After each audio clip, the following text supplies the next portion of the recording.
우리 하나님 말씀 같이 살펴보겠습니다. 빌레몬서 1장 8절에서 14절까지 말씀입니다. 신약성경 351페이지 있습니다. 신약성경 351페이지 빌레몬서 1장 8절에서 14절까지 말씀입니다. 우리 다 찾으신 줄 알고 한 절씩 교독하도록 하겠습니다. 이러므로 내가 그리스도 안에서 아주 담대하게 내게 마땅한 일로 명할 수도 있으나 도리어 사랑으로서 간구하노라. 나이가 많은 나 바울은 지금 또 예수 그리스도를 위하여 갇힌 자 되어 갇힌 중에서 낳은 아들 오네시모를 위하여 내게 간구하노라.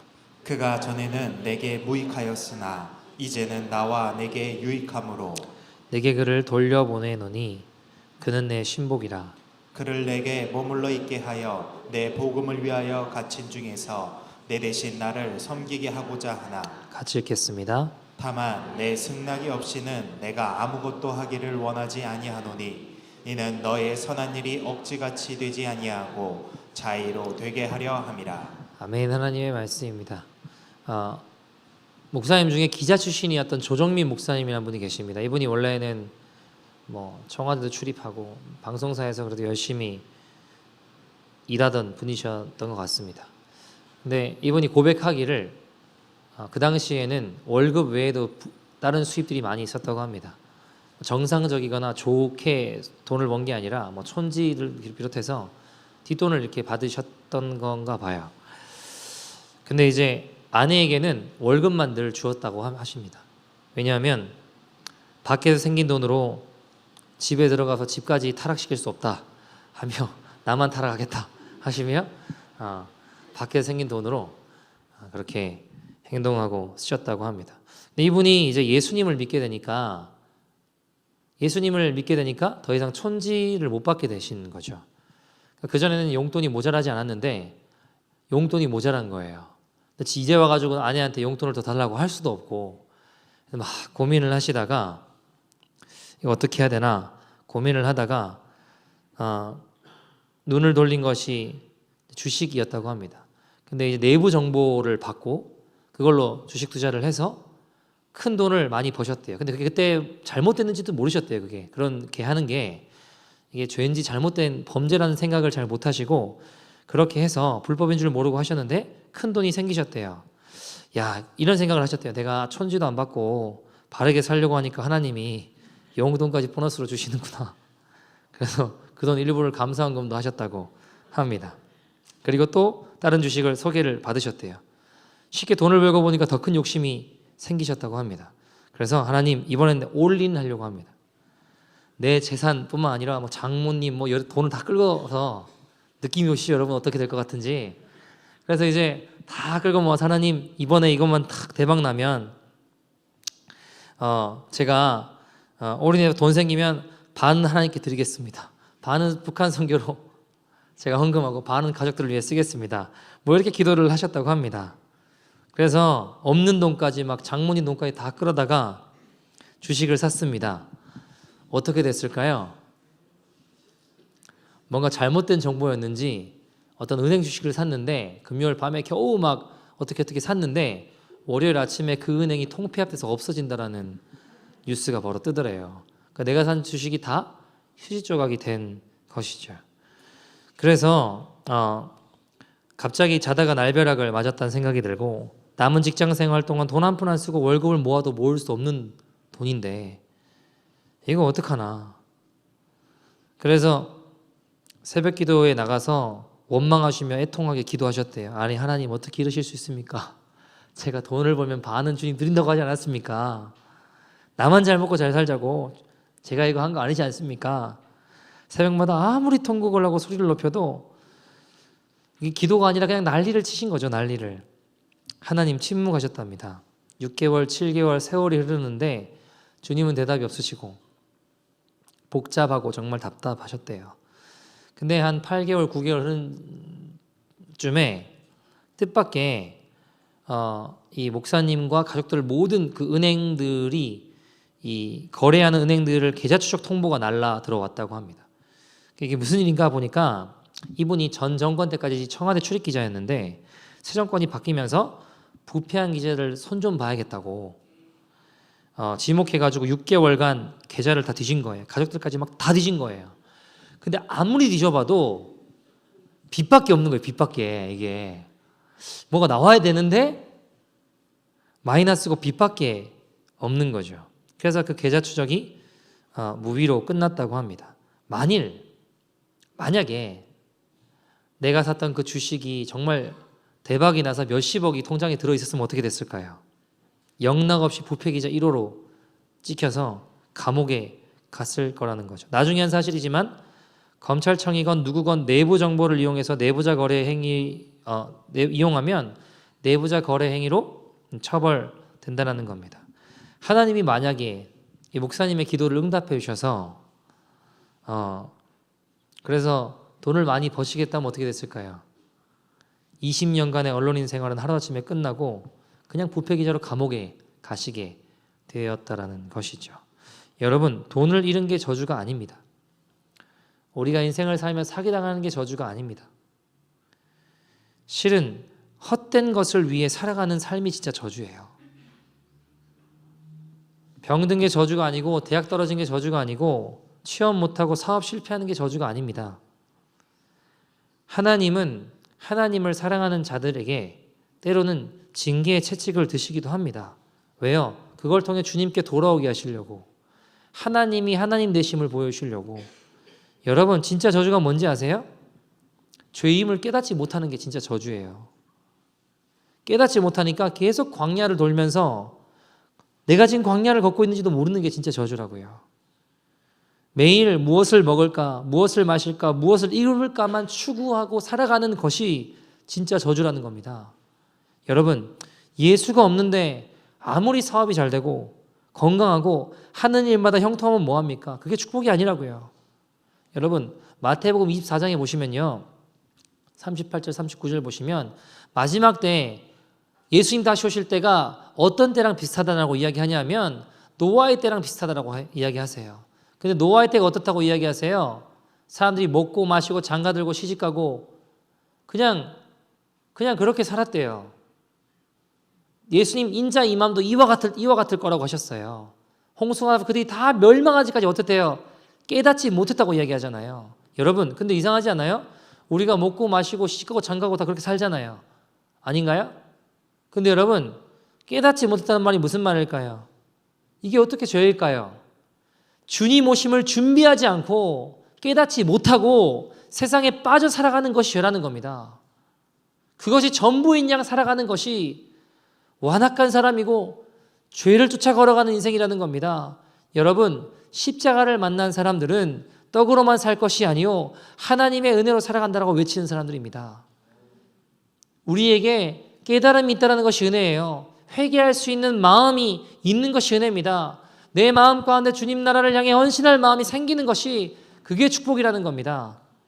여러분, 성경에 보면요, 브리스길라와 아굴라라는 사람이 나와요. 혹시 들어본 적 있으세요? 질문 드려볼게요. 브리스길라가 남자일까요? 아굴라가 남자일까요? 네? 여러분, 성경의 기록 원칙은 신약 성경에 보면요, 남자를 먼저 쓰거든요. 근데 이상하게 여기서는 아굴라가 남편인데 브리스길라를 먼저 써요. 우리가 익숙한 발음이 뭐예요? 브리스길라 아굴라잖아요. 그죠? 여러분, 근데요, 원래 브리스길라는 로마 귀족 출신입니다. 자기 인맥을 이용해서 그때 이 사람이 뭘 했냐면 로마 군대에 납품하는 천막 사업을 했어요. 근데 이게 대박이에요. 왜냐하면 여러분, 지금 미국 군대가 전 세계에 막 다 여기저기 주둔해 있잖아요. 로마가 당시에 세계를 제패했거든요. 그러니까 로마 군인이 세계 여기저기에 주둔해 있었다고요. 그러니까 군인 텐트 수요가 어마어마했다라는 겁니다. 근데 그거를 누가 했다고요? 브리스길라가 했다고요. 천막 사업을 했다고요. 정말 말 그대로 부자가 돼서 로마에 큰 집을 샀다라고 합니다. 근데 어느 날 심각한 문제가 터졌어요. 여러분, 로마는 원래 비교적 여러 종교들에 관대했거든요. 근데 문제가 뭐냐면 유대교하고 기독교하고 자꾸 싸우는 거예요. 사이가 안 좋은 거예요. 자꾸 붙는 겁니다. 둘이 자꾸 충돌하는 겁니다. 그래서 그 당시 황제가 AD 49년경에 어떤 명령을 내리냐면 로마에 있는 유대인들은 다 나가라. 로마시에 있는 모든 이 유대인들은 다 로마 밖으로 나가라. 추방시켜버려요. 근데 문제는 뭐냐? 로마를 떠날 때 로마에 벌어놨던 그 재산들 있잖아요. 돈들. 그거 놓고 나가야 되는 거예요. 그래서 여러분 실제로 하루아침에 2만 5천 명의 사람들이 일시에 로마에서 쫓겨나게 됩니다. 근데 어떤 상태로요? 빈털터리로 거지 상태로 쫓겨나는 겁니다. 자, 여러분 브리스길라는 원래 어떤 사람이라고요? 로마 귀족 출신. 그러니까 로마 시민권자입니다. 나갈 필요 있어요? 없어요? 없죠. 근데 이제 문제가 있는데 남편 아굴라가 유대인인 거예요.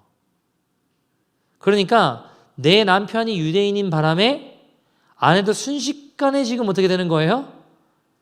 고향에서 쫓겨날 상황이 된 거예요.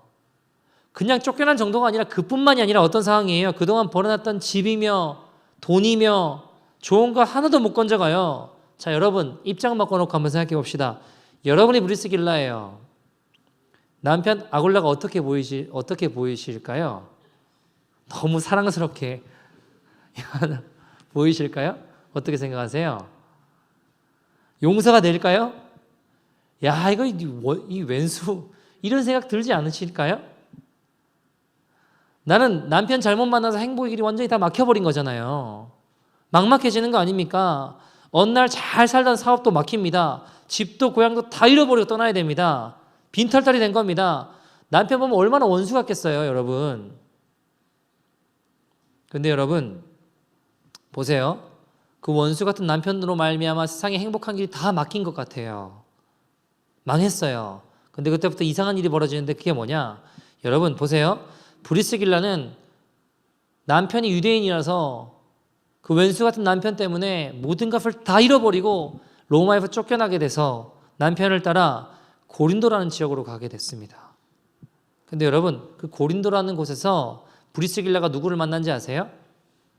바울을 만나게 돼요. 사도 바울을 만나게 됩니다. 여러분 바울도 성교비가 끊어지고 천막 만들어가며 복음을 전하고 있었거든요. 그렇게 만난 거예요. 이 사람들도 천막 만들던 사람 아닙니까? 여러분 브리스길라는 어느 날 남편이 유대인인 바람에 갑자기 살 길이 막혔거든요. 그런데 그렇게 쫓겨난 고린도에서 영원한 살 길, 영원한 영생의 길이 열린 거예요. 여러분 때로는요 원수 같은 그 사람 때문에 이해하기 힘든 그 일 때문에 놀라운 하나님의 역사를 보기도 합니다. 여러분 원래요 브리스길라는 하나님 만날 수 있는 사람이 아니에요. 하나님 만난 사람이 아니라고요. 일평생 로마에서 돈 벌어서 그냥 부자로 잘 살 사람입니다. 근데 좋게 잘 살 그 길이 막히니까 새로운 영적인 길이 열린 거예요. 여러분 당시 유대인들은 세계 어디를 가더라도 회당이 있었습니다. 당시 기독교인 중에는 근데요 부자도 없고 권세 있는 사람들도 없었어요. 마이너리티가 이제 그리스도인들은 주로 마이너리티였습니다. 그러니까 여러분 막 사람들이 예수 믿는 사람이 늘어났어요. 근데 모일 때가 있어요 없어요? 없잖아요. 이때쯤 로마에도 하나님 믿는 성도들이 생겼습니다. 문제가 뭘까요? 모일 장소가 없는 거예요. 예배드릴 공간이 없는 겁니다. 근데 기적적으로 성도들이 모일 넓은 공간이 확보되게 된 겁니다. 그 집이 누구 집일까요? 브리스길라 집이에요. 로마에 모였던 그 교회, 그 성도들 모였던 초기 교회가 바로 브리스길라와 아굴라의 집이었습니다. 그들이 쫓겨날 때 남기고 간 그 집이었습니다. 여러분 지금 다 막히고 어려운 것 같은데 그것을 통해 주님이 역사하시고 일하시는 것을 보게 될 수 있다는 겁니다. 여러분 어거스틴이라는 사람이 있어요. 기독교 굉장히 유명한 사람입니다. 우리가 아시는 대로 로마가 313년에 기독교를 공인하게 돼요. 허락해 줍니다. 그전에는 막 핍박하다가 이제는 313년에 기독교를 밀라노 칙령에 의해 기독교가 공인되게 됩니다. 야, 드디어 이제 음지에서 숨어서 예배드리던 자들이 나와서 막 자유롭게 예배드릴 수 있게 됐어요. 너무 좋잖아요. 근데 어거스틴이 이해하지 않는 일이 벌어지는데 뭐냐면 갑자기 동쪽에서 게르만족이 막 쳐들어오더니 로마를 완전히 멸망시켜버리는 거예요. 어거스틴이 이해가 안 되는 거예요. 어떻게 믿는 성도가 믿지 않는 야만족에게 멸망당할 수 있냐? 저 원수 같은 놈들한테 우리가 어떻게 멸망당할 수 있냐? 이게 이해가 안 되는 거예요. 어거스틴이. 여러분 이해 안 되지 않을까요? 근데 시간이 흐르면서 하나님의 섭리를 발견해요. 그게 뭐냐면, 그리고 하나님께 항복하게 되는데 뭐냐면, 하나님은 로마를 무너뜨리셨지만 로마를 정복한 게르만 민족을 그리스도인으로 변화시키셨다.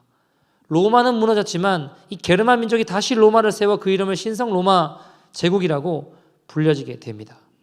여러분 어거스틴이 뭘 깨달았냐면, 세상 나라의 멸망을 통해 하나님의 나라가 세워진 이 기막힌 역설과 운용의 미를 보고 감탄하게 된 거예요.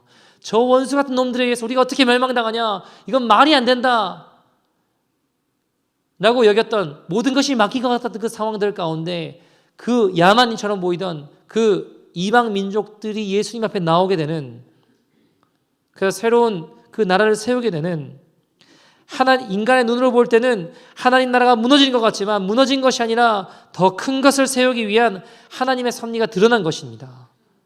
여러분 우리가 어떤 데 빌딩 지으려고 하면 그 전에 있던 건물은 부셔야 돼요.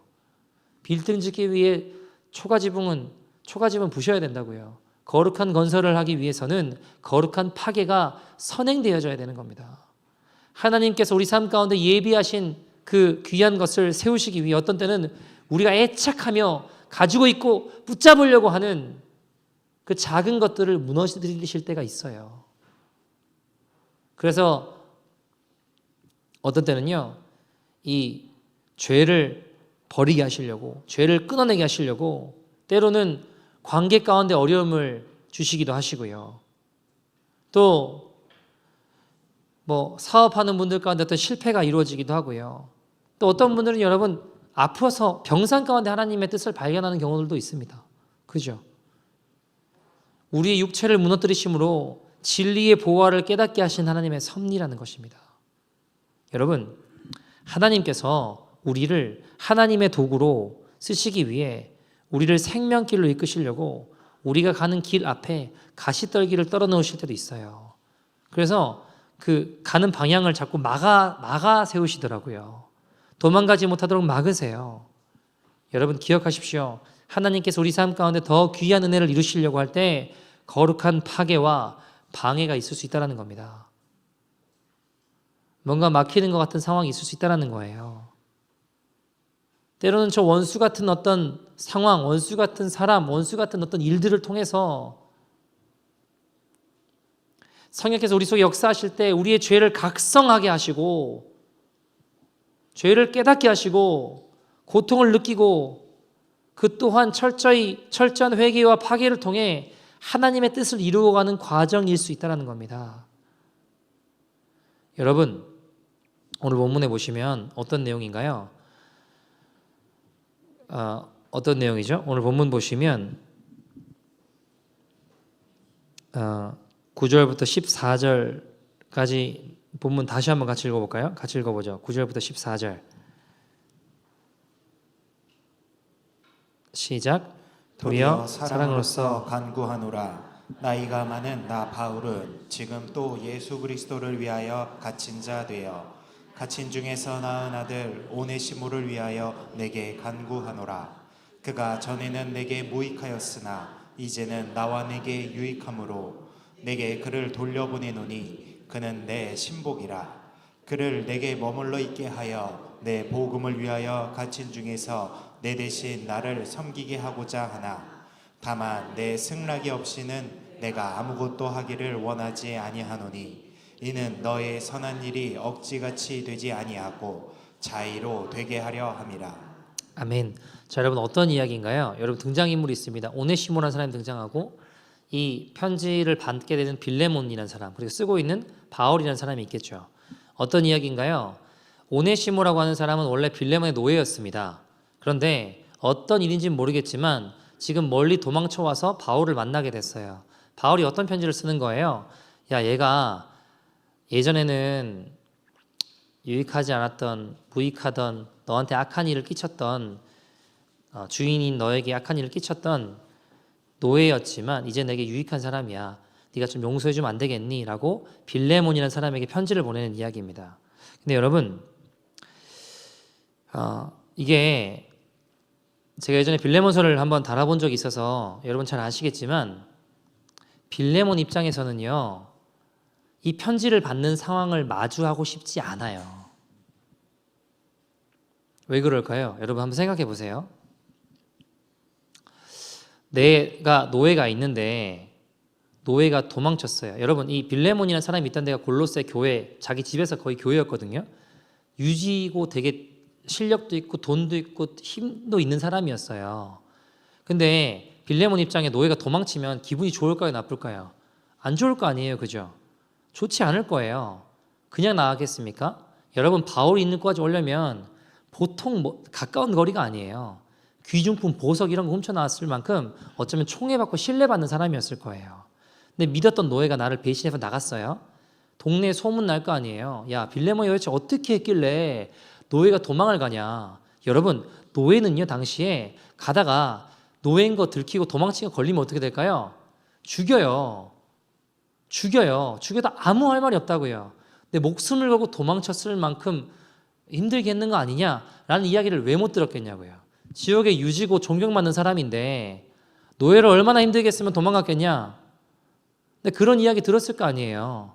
안 그래도 생각하고 싶지 않은, 직면하고 싶지 않은, 마주하고 싶지 않은 상황 장면이 오네시모란 말, 오자라는 말 들어도 갑자기 막 마음이 힘든 사람이 빌레몬일 거예요. 여러분, 그런데 오네시모가 어떻게 된 연유인지 모르겠지만 바울한테까지 가게 됐고, 바울이 열고 있는 복음 세미나 같은 거 듣게 되고, 또 그 가운데 복음을 경험하게 돼요. 그러니까 자기 죄가 깨달아질 거 아닙니까? 내가 노예인데 주인 빌레몬에게 큰 어려움을 끼쳤구나. 복음을 들으니까 자꾸 마음에 회개의 은혜가 임하는 거예요. 여러분, 복음을 들으니까 내 죄가 깨달아지는 거거든요. 저놈의 죄가, 그 사람의 죄가 깨달아지는 게 아니라 내 죄가 깨달아진다고요. 복음 앞에 나아가면. 내가 죽일 죄인이구나 라는 것들을 깨닫게 됩니다. 그러니까 오네시모 입장에서도 바울의 복음 세미나를 듣다 보니까 내가 얼마나 죽일 죄인인가가 깨달아지는 거예요. 여러분, 그래서 마음에 갈등이 있다가 바울 앞에 나왔겠죠. 바울, 사실 제가 노예입니다. 빌레몬 집에서 귀중품 훔쳐 나와서 여기까지 도망친 자입니다. 자, 여러분이 입장 바꿔놓고 바울이에요. 오네시모에게 뭐라고 대답하실래요? 골로새서 보시면 이런 표현을 쓰거든요. 4장 5절 6절 보시면 이런 표현을 써요. 골로새 4장 5절 6절 보시면 외인에 대해서는 지혜로 행하여 세월을 아끼라. 6절 너희 말을 항상 은혜 가운데서 소금으로 맛을 냄과 같이 하라. 그리하면 각 사람에게 마땅히 대답할 것을 알리라. 그러니까 뭐라고 이야기하나요? 지혜로 행하며 세월을 아껴야 한다고 이야기합니다. 그리고 구체적으로 그 우리 말을 은혜 가운데 소금으로 맛을 냄과 같이 지혜롭게 말하라고 이야기했어요. 자, 여러분 어떻게 말할 수 있을까요? 바울 입장에서 먼저 하나님 말씀을 나눴겠죠. 여러분이 바울이면 오네시모에게 뭐라고 대답하실래요? 임마 너 그럴 수 있냐고. 빌레몬 그래도 괜찮은 사람인데 네가 임마 얼마나 이상한 놈이면 너 어떻게 그럴 수 있냐고 빨리 가서 빌레몬한테 빌으라고. 그게 정의일 수는 있지만 은혜일 수는 없어요. 바른 말보다 더 중요한 게 바른 태도입니다. 바른 말 누구나 할 수 있어요. 근데요, 그를 정말 사랑하는 말로 대한다면 내 심장이 끊어질 듯한 마음으로 말하게 될 거예요. 오네시모야, 너 집으로 빌레몬에게 가서 용서받고 와라. 화평을 이루고 와라. 그것이 너와 주님 사이를 막고 있다. 여러분, 주님과 우리 사이를 막고 있는 건 죄밖에 없습니다. 용서하지 못하고 용서 구하지 못하는 마음이 결국에는 주님과 우리 사이를 막고 있을 수 있다고요. 너 그렇게 나가. 그리고 나랑 사역하자. 여러분, 이렇게만 말하지 않고 바울은 내가 너를 위해 편지를 써주겠다 하며 써주는 게 이 빌레몬서예요. 내가 보증이 되어주는 편지가 이 빌레몬서라고요. 여러분, 오네시모는 왜 그렇게 이야기할 수 있었을까요? 더 이상 숨어 살고 싶지 않았어요.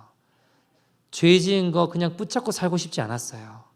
죄 씻음 받고 다시 살고 싶었고, 바울, 당신과 하나님이라면 살고 싶은 겁니다.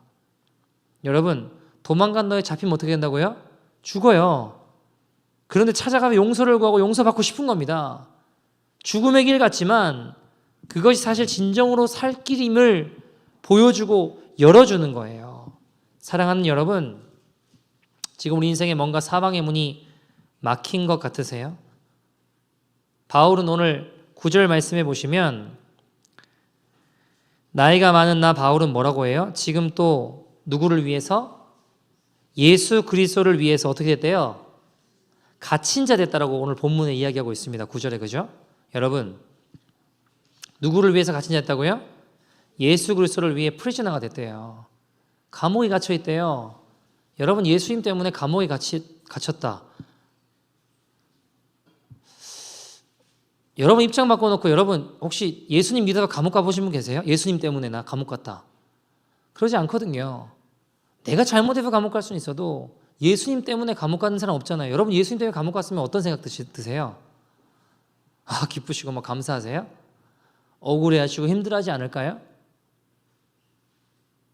그러니까 여러분 지금 결정을 잘 하셔야 돼요. 예수님 믿으면 우리가 만사형통하고 잘 되고 이런 게 아니라 예수님 믿었기 때문에 어려움 겪고 고난 겪고 감옥도 갈 수 있어요. 그러니까 지금 결정을 잘 하셔야 된다고요. 여러분,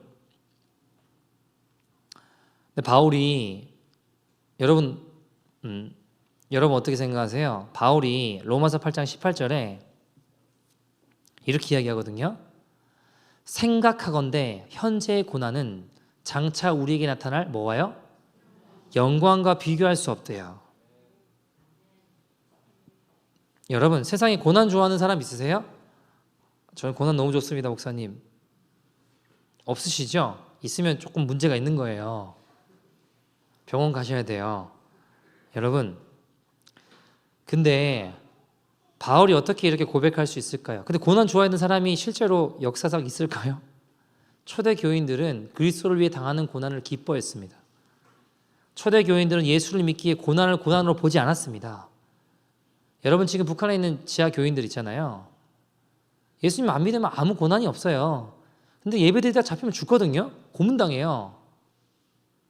중동의 핍박 가운데 있는 크리스천들, 근데 그 사람들이 잡혔을 때 두려워하지 않고 웃으면서 죽었어요.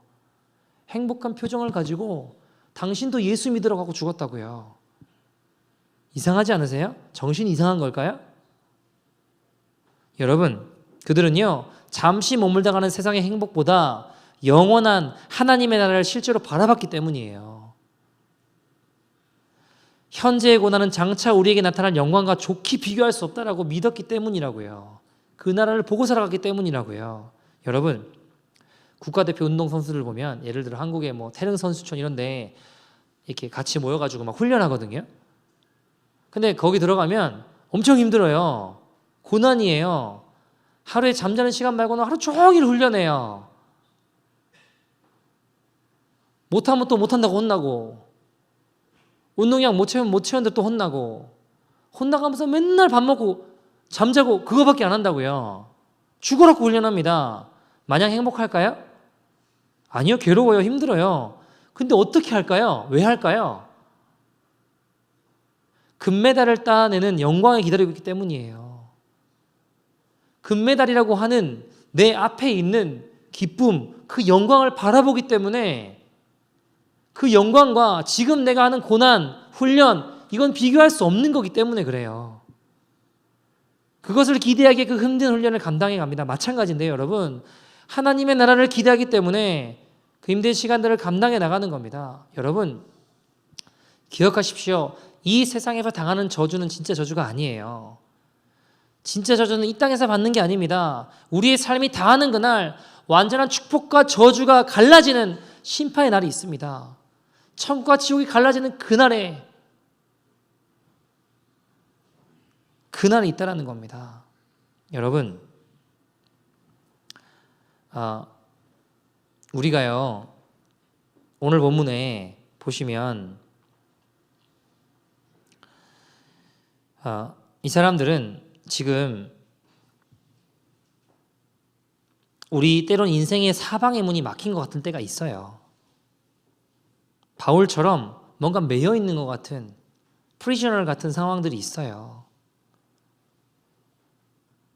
그러면 하나님이 여시는 문이 무엇인지를 보게 해달라고 기도해야 됩니다. 여러분, 하나님은 가장 좋은 살 길을 주시는 분이세요.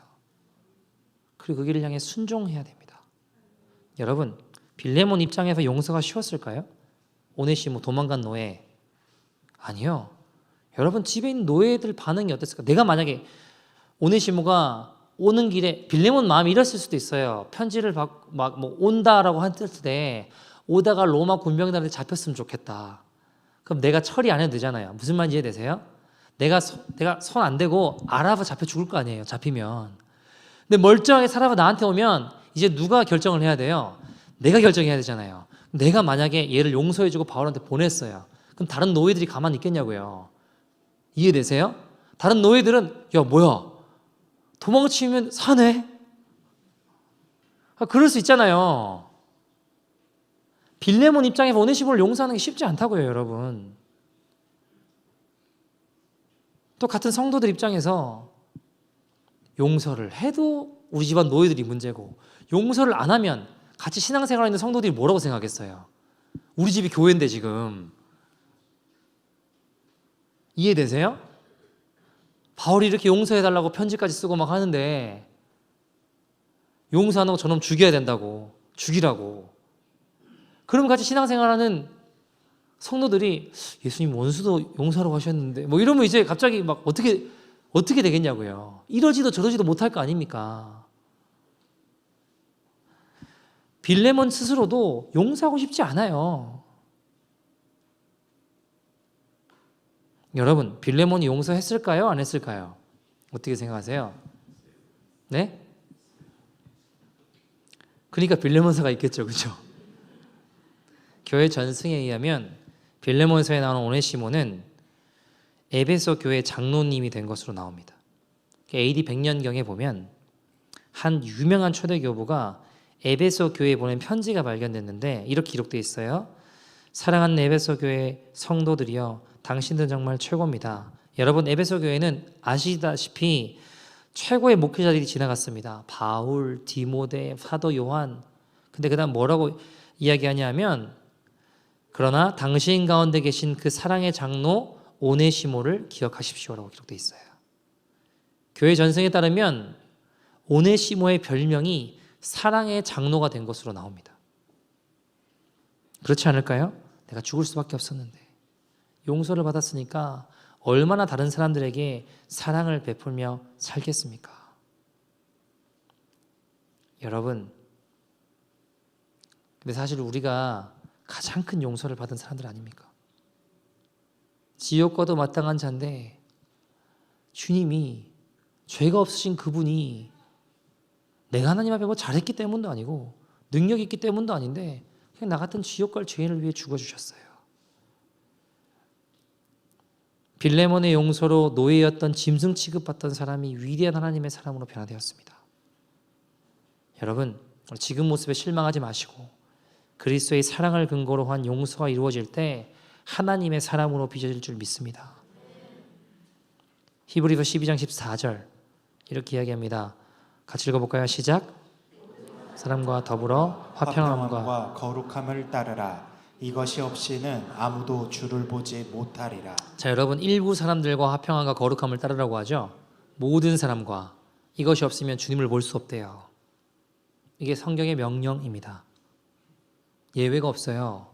모든 사람과 화평과 거룩을 이루어야 됩니다. 이것이 없이는 우리가 주님을 만날 수 없다라고 성경은 이야기를 해요. 여러분, 우리 인생에 문이 막히는 건 용서하지 못함과 모든 사람과 더불어 화평을 이루지 못하기 때문일 수 있습니다.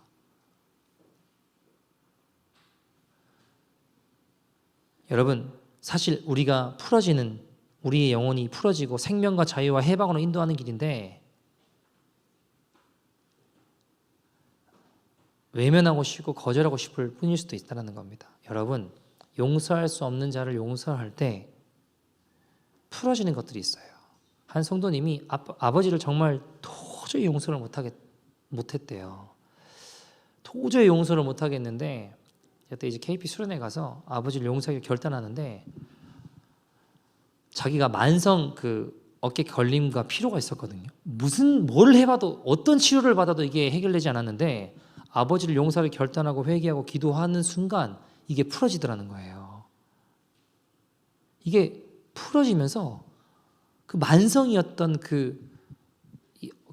결림이 풀어지더라는 거예요. 여러분 실제로 회개라고 하는 건 용서라고 하는 것은요 우리 안에 묶인 것들을 풀어내요. 하루는 마가의 다락방에 같이 이야기하고 같이 말씀 좀 정리하죠.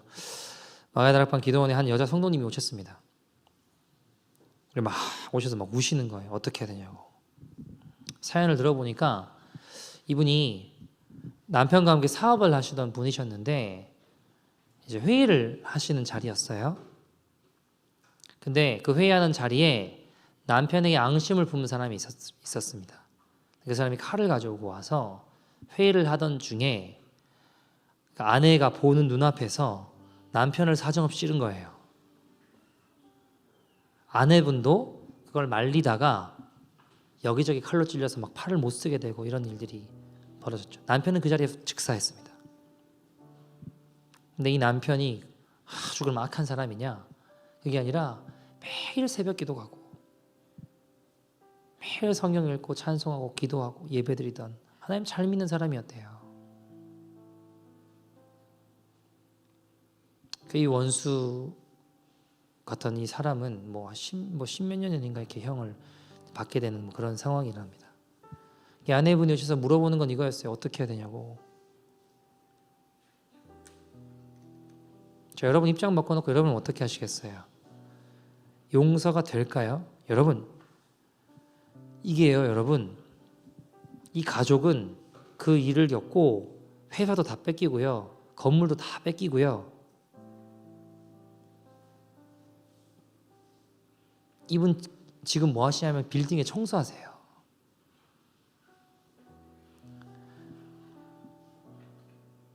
사모님 소리 듣던 분이 팔도 못 쓰게 어려움을 겪으시고 재산이고 뭐고 다 뺏기고 빌딩에 청소하게 됐어요. 사랑하는 남편 내 보는 눈앞에서 잃었어요. 자, 여러분은 뭐라고 이야기하시겠어요?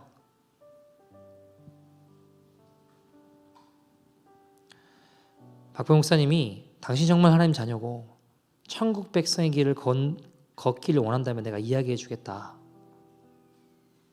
라고 하니까 말씀해 보시죠 그러더래요. 말씀해 보시죠. 퉁명스럽게 말씀해 보시죠. 무슨 말일까요? 알고 있다라는 거예요. 알고 있다라는 거라고요.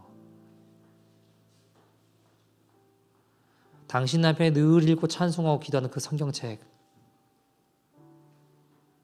성경책을 당신 남편을 죽게 하고 당신 팔을 이렇게 못 쓰게 한 원수에게 가져다 줄 수 있겠냐.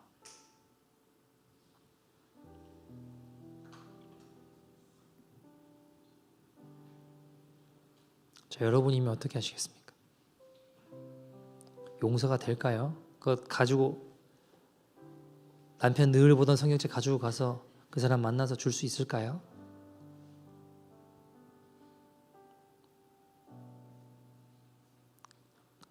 회사도 다 뺏기고 건물까지 다 뺏기고 나는 지금 사모님 소리 듣다가 하루아침에 빌딩 청소하고 있는데 그렇게 만든 사람 어떻게 용서합니까?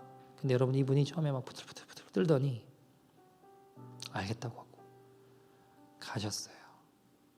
그리고 정말 그 원수를 찾아갔습니다. 막 울면서 남편이 일단 성경책을 전해주고 예수님 전하고 나오셨대요. 여러분 얼마나 원망하고 쥐고 싶은 마음이 많을까.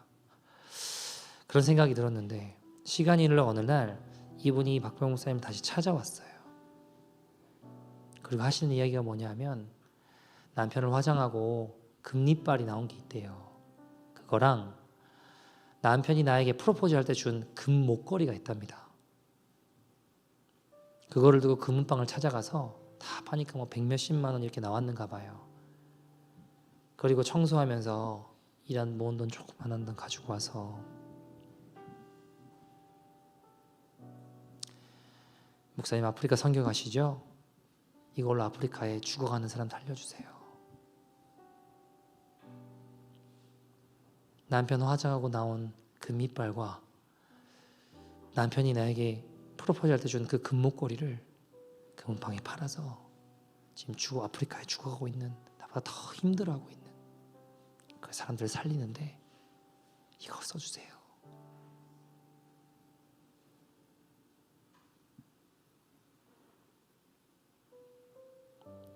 목사님 지금 뭐 하세요? 그러니까 빌딩에서 청소하고 있어요.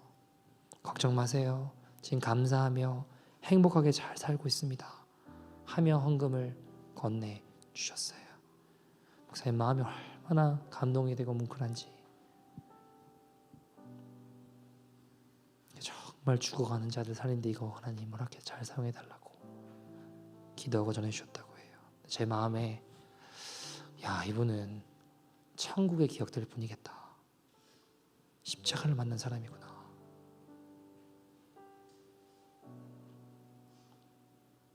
어떻게 용서할 수 없는 자를 용서할 수 있을까?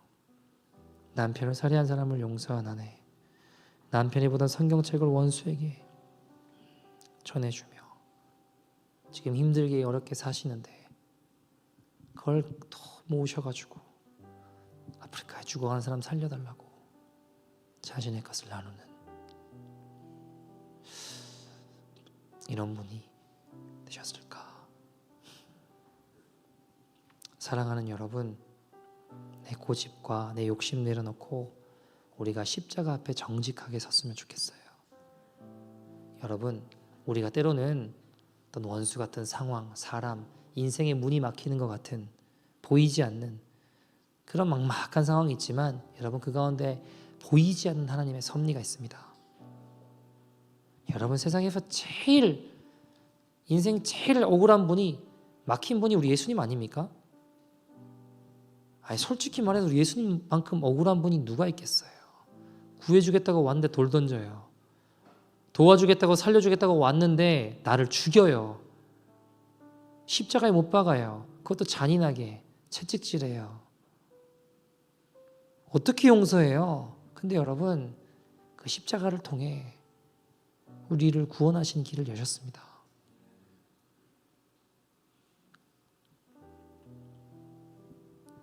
겉으로 봤을 때 모든 게 막히는 것 같고 원수 같고 끝장나는 것 같은 상황들 우리에게 있을 수 있습니다. 그러나 하나님께서 그 모든 일들로 우리 안에 모난 것들을 깎아내시고 우리 안에 참된 예수님의 마음을 알게 하시고 예수님을 닮아가게 하시는 귀한 믿음의 과정임을 믿습니다. 사랑할 수 없는 것을 사랑하고 용서할 수 없는 것을 용서하는 예수님의 사람, 우리 빌레몬 같은 저와 여러분 되기를 소원합니다. 우리 찬양하고 같이 한번 기도할까요? 나의 평생에 오직 주님만 사랑하리. 나의 일생에 많은 고통이 찾아와도 주님과 함께라면 이길 수 있습니다. 주님의 손 나를 붙들어 주셔서 감당할 힘을 주십시오. 하나님, 나를 인도하시고 십자가 길로만 가게 하여 주옵소서. 함께 믿음으로 고백하며 찬양하겠습니다. 나의 평생에 오직 주님만, 나의 평생에 오직 주님만 사랑하리. 주님 품 안에 아이와 같이 나의 일생에 많은 고통이, 나의 일생에 많은 고통 찾아와도 주님과 함께 이길 수 있으리. 주의 손 나를 붙드사, 주의 손 나를 붙드사 감당할 힘 주의 말씀 바른 길로 나를 인도하시네.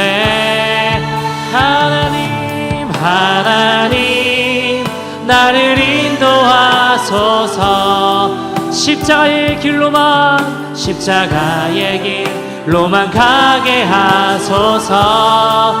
하나님 하나님 나를 인도하소서. 주의 얼굴을 내게 보이소. 다시 한번 찬양합시다. 나의 평생에 오직 주님만 사랑하. 주님 품 안에 아이와 같이 나의 일생에 많은 고통이 찾아와도